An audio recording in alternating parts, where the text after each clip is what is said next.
इन दिनों डुमरियागंज के पूर्व विधायक और हिंदुवानी के प्रदेश प्रभारी राघवेंद्र प्रताप सिंह का वीडियो सोशल मीडिया पर काफी चर्चा का विषय बना हुआ है। उस वीडियो को लेकर के तरह तरह की प्रतिक्रिया भी आ रही है और हालांकि उस मामले को लेकर के धमकी भी दी जा रही है। तो उनका जो बयान था, उस बयान को आप किस नजरिए से देखते हैं?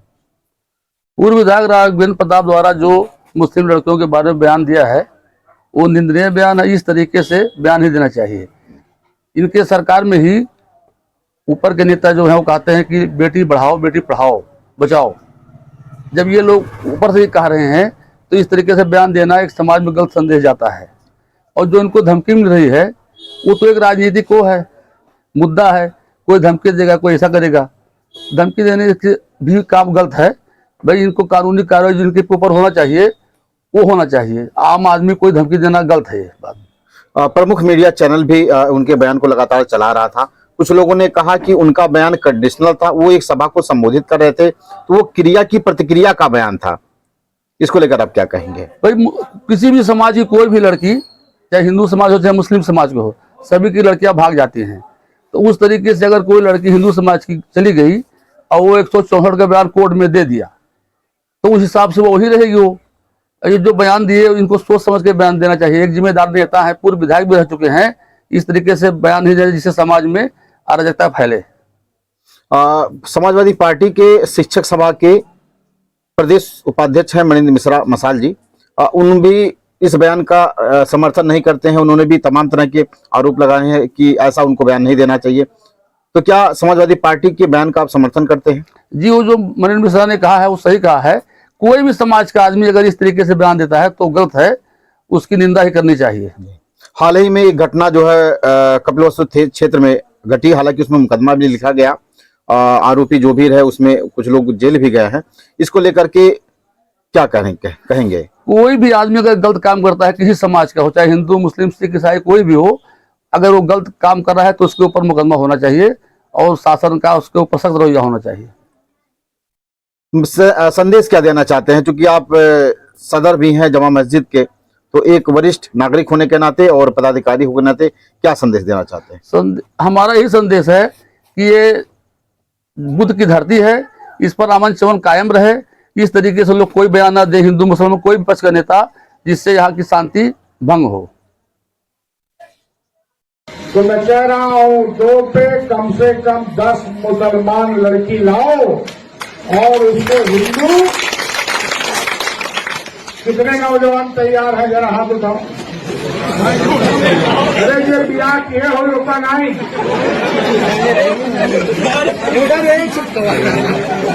2 पे 10 से कम मंजूर नहीं है। शादी हम कराएंगे और ये घोषित करते हैं कि जो लेके आएगा उसको खाने पीने भर का नौकरी भी दिलाएंगे, रोजी रोटी भी दिलाएंगे।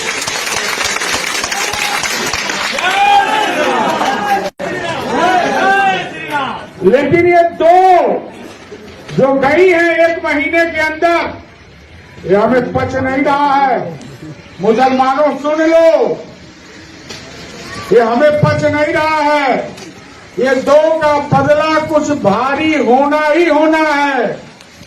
और अपने कौम के उन मुल्ला मौलवियों को सुना रहा हूं कि समझा दो कि आने वाले दिनों में ये माइक कि वो अपनी औकात में रहें। अच्छा, हाँ, क्या उन्होंने गलत बोल दिया है? अरे भाई देखो ऐसा है ना कि अगर शांति व्यवस्था बना के रखेंगे तो ठीक है। आपका नाम क्या भाई साहब? मेरा नाम राजा राम है। हम राघवेंद्र प्रताप सिंह जी के हम पिता जो है बोल रहे हैं। अच्छा, हाँ, चलिए बहुत सुंदर।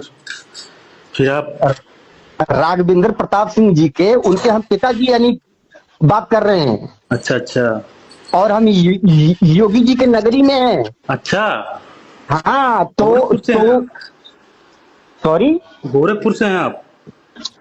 मैं तो बोल रहा हूँ भैया गोरखपुर से ही नहीं, मैं तो योगी जी के नगरी में आया हूँ। थोड़ा चिल्लम चाली है ना, भाईगिरी है, दादागिरी है ना, थोड़ा कम करिए, नहीं तो ना फिर जो है फिर में हम घुस के काटते हैं घर में। क्या? अच्छा अच्छा, घुस के काटेंगे आप? घुस के हम जो काटते हैं और घुस के गोली मारते हैं, यानी कि हम चुपके से नहीं, बता के टाइम और डेट हम बता के मारते हैं, पता कि नहीं आपको? तो आप राघवेंद्र सिंह को गोली मारेंगे?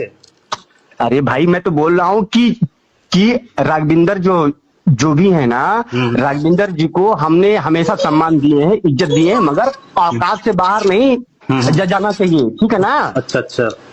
हमारे डुमरियागंज का जो शांति व्यवस्था है ना, कानून व्यवस्था है, उसको सुरक्षित रखना हम लोग का कर्तव्य है। हाँ, तो ये है ना, चलिए ठीक है, तो ये चीज मैं उनके पास भिजवा दे रहा हूँ अभी, 1 मिनट। हाँ तो यानी भिजवा दीजिए, नहीं तो वो जो है मारे जाएंगे खामे खा, ठीक है ना? ठीक है, वो तो पता चलेगा कौन मारा जाएगा। देखिए, डुमरियागंज क्षेत्र को लोग मिनी पाकिस्तान कहा करते थे। जब से पूज्य योगी आदित्यनाथ जी उत्तर प्रदेश के मुख्यमंत्री हुए, इन लोगों का आतंक कम हुआ। नहीं तो यही विधायक वर्तमान का गांव बिथरिया, बगल का बसडिलिया, कादिराबाद, वासा आदि ऐसे दर्जनों गांव थे जहां हिंदू दुबक के रहता था, बहु बेटियां सुरक्षित नहीं रहती थी। उसी तरह धनखरपुर गांव, धनखरपुर गांव में मुस्लिम बाहुल्य आबादी है। आए दिन हिंदुओं को मारना, प्रताड़ित करना, उनकी बहु बेटियों के साथ छेड़खानी करना, ये एक नियति बन गई थी। इसी पर धनखरपुर में एक सप्ताह में 2-2 हिंदुओं को भगाकर मुस्लिम बना दिया गया। मैं वहाँ पे गया, मैंने लोगों को समझाया और हिंदुओं को मारा भी गया कि भाई देखो, जागो, मुकाबला करो, योगी जी की सरकार है और यहाँ योगी जी का सिपाही है। अब घबराने और डरने की जरूरत नहीं है, अपने आप को तैयार करो, तुम्हारे साथ हम लोग हैं। और मैंने कहा कि हम पहले छेड़ते नहीं, लेकिन अगर कोई छेड़ेगा तो उसको छेड़ेंगे, छोड़ते नहीं, छोड़ेंगे भी नहीं। हमने कहा अगर 2 हिंदू लड़की गई है तो तुम 10 मुस्लिम लड़की लेकर के जाओ, शादी विवाह की जिम्मेदारी हम लोग पूरा करेंगे, खर्चा करेंगे और उनकी सुरक्षा की भी गारंटी। अब वो अंधेर नगरी नहीं है, वो अखिलेश यादव का जमाना नहीं है, वो अन्य पार्टियों का जमाना नहीं है जो मुस्लिम तुष्टीकरण करती है। योगी जी का जमाना है, डरने की जरूरत नहीं है, भयभीत रहने की जरूरत नहीं है। तुम जो चाहो वो करो, हम लोग तुम्हारे साथ हैं। छिपा जाते थे, बेइज्जती आज भी अगर होता है तो छिपाने का प्रयास करते हैं। लेकिन मेरे जैसा योगी जी का एक सिपाही बैठा है कि उठा करके उस मामले को ऊपर लाता है, कार्रवाई कराने का प्रयास करता है। जान को जोखिम में डालकर बहुत सारे लोग धमकी देते हैं, आए दिन हम लोगों को पता है, लेकिन हम लोग ईश्वर में विश्वास करते हैं। जिस दिन तय होगा उस दिन कोई रोक नहीं पाएगा, बाकी कोई बात वाटा नहीं करेगा। पूरा आप सभी बड़े भाई अधिवक्ताओं को और सभी अधिवक्ताओं का बहुत बहुत धन्यवाद और अपने तरफ से